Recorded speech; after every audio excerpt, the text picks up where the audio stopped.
Hi, my name is George. Good to meet you.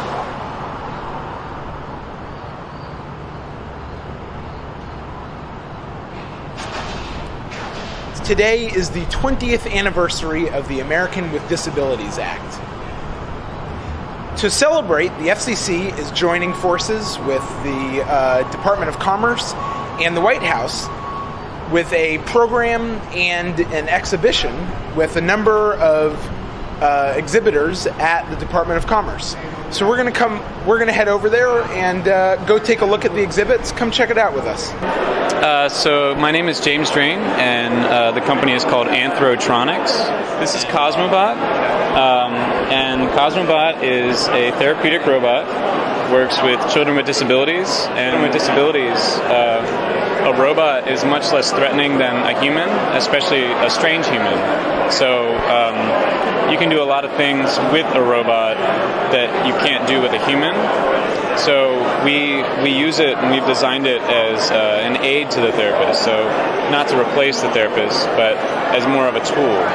For instance, we did a study with children on the autism spectrum, and we put a camera in CosmoBot's nose, so you can see in the nose. And so one of the activities was one child would sit in front of CosmoBot and would have to convey either a positive or negative emotion non-verbally. And so another child that was partnered with, as part of a two-child team, the other child would be in front of a video screen showing the video from CosmoBot's nose.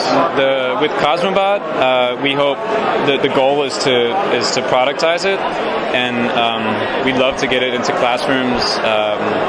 Like I was talking before, we use it as a therapist aid, but we'd also like to use it as a teacher aid. To just get children interacting with it and manipulating their environment. That's great. Yeah. Well, thank you so much. Yeah, really sure. appreciate it. AnthroTronics is a company in Maryland, USA, and this is their robot, CosmoBot. So they used Roma to provide the power, the movement and control. And they've built on top of it this charming Android character, CosmoBot. Here we see their engineer, James Drain, controlling Roma by hand movements using this interactive glove. They were working with a group of children who had to do these hand exercises every day. Rotation, pronation, supination. It quickly becomes tedious. So they devised a set of challenges which children could solve using hand gestures to control CosmoBot, thus using both their body and mind.